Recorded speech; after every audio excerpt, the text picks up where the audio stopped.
नमस्कार दोस्तों, उषा की आवाज चैनल में आप सभी का स्वागत है। हमारी आज की कहानी है सास की सेवा। एक गांव में मधु अपने बेटे के साथ रहती थी। एक दिन उसके बेटे सुनील ने अपनी माँ को खबर दी। माँ, आपको एक खुशखबरी सुनानी थी। मधु ने पूछा, बेटा क्या बात है? माँ, मुझे शहर में नौकरी मिल गई है। यह तो बहुत खुशी की बात है बेटा, लेकिन तू अकेला शहर में कैसे रहेगा? सुनील ने कहा, माँ तुम चिंता मत करो, मैं शहर जाकर सब ठीक कर लूंगा। उसके बाद तुम्हें भी शहर बुला लूंगा। यह सुनकर मधु उदास हो गई।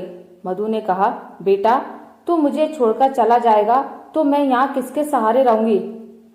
माँ आप चिंता मत करो, थोड़े से पैसे जोड़कर आपको भी वहीं बुला लूंगा। कुछ दिन बाद सुनील शहर चला जाता है। वहाँ वह नौकरी करने लगता है। हर सप्ताह वह माँ से मिलने गांव आता था और कुछ पैसे घर खर्च को दे जाता था। इसी तरह कुछ दिन बीत गए। एक दिन मधु के घर एक आदमी और एक औरत आए। उस आदमी ने कहा, बहन जी, हमने आपके लड़के को देखा है। हम अपनी बेटी आशा की शादी उससे कराना चाहते हैं।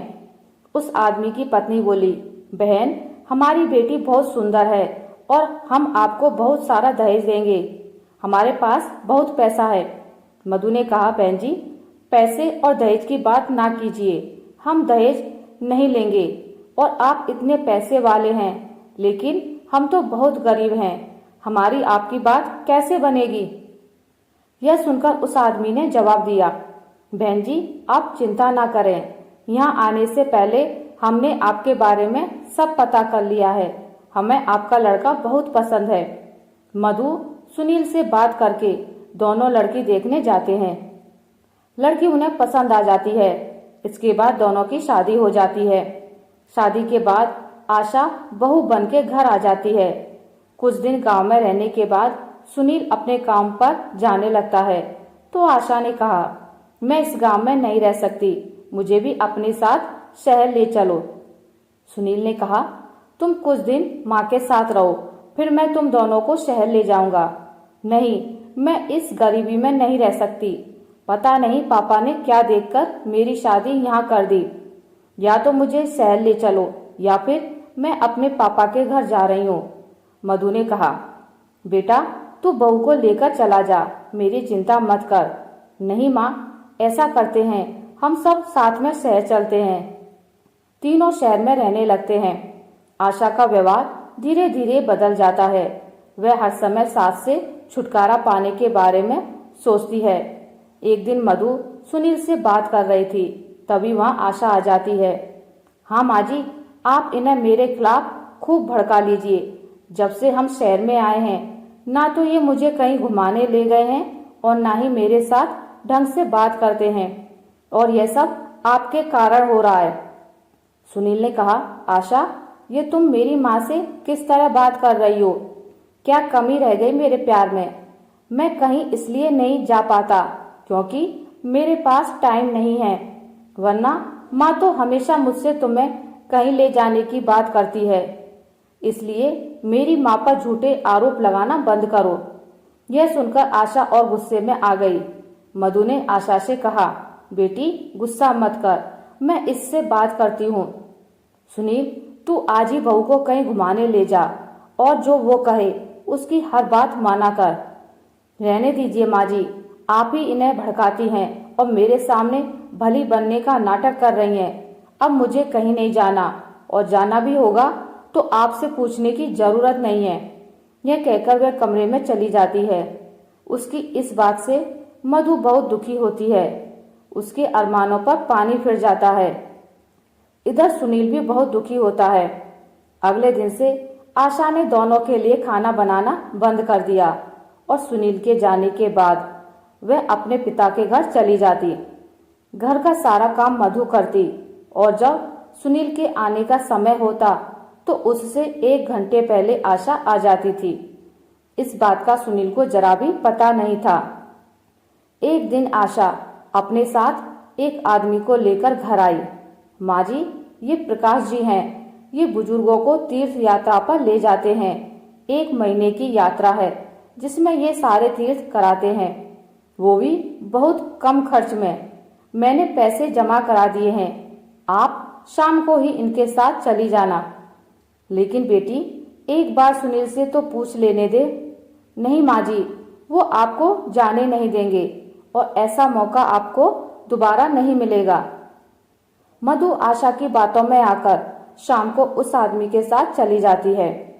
शाम को जब सुनील आता है तो वह माँ को घर में ना पाकर आशा से माँ के बारे में पूछता है। तब आशा कहती है, माँ जी तो तीर्थ यात्रा पर चली गईं। उनके गांव से एक आदमी आया था, वो उन्हें अपने साथ ले गया। ये सुनकर सुनील बहुत परेशान हो गया। वह कुछ दिन माँ का इंतजार करता रहा, लेकिन माँ नहीं आई। उसके बाद वह माँ के बारे में पता करने गांव गया, लेकिन माँ का कहीं भी पता नहीं चला। अब आशा बहुत खुश रहने लगी। उसके रास्ते का कांटा हमेशा के लिए निकल गया था। इधर वह आदमी मधु को बहुत दूर ले जाकर एक रेलवे स्टेशन पर बिठाकर चला जाता है। मधु को कुछ पता नहीं होता। जब वह सुबह देखती है तो वहाँ कोई नहीं होता। मधु घबरा जाती है। वह रास्ता ढूंढने लगती है, लेकिन उसे कहीं कुछ समझ नहीं आता। इधर सुनील अपनी माँ के लिए बहुत परेशान रहने लगा। वह बीमार पड़ गया। आशा ने जब यह देखा तो एक दिन वह अपने पिताजी के पास गई और अपने पापा से बोली, पापा, जिस आदमी को आपने भेजा था उससे पता करो मेरी सास कहाँ है। उनके बिना तो ये बीमार पड़ गए हैं। बेटी, तेरी सास को छोड़ने के बाद वह आदमी वापस आ रहा था तो उसका एक्सीडेंट हो गया और वह मर गया। तब से मैं भी बीमार पड़ा हूँ। बेटी, हमें ऐसा नहीं करना चाहिए था। यह सुनकर आशा रोने लगती है। इधर माँ के गम में सुनील की बीमारी बढ़ जाती है। उसके बचने की कोई उम्मीद नहीं रहती।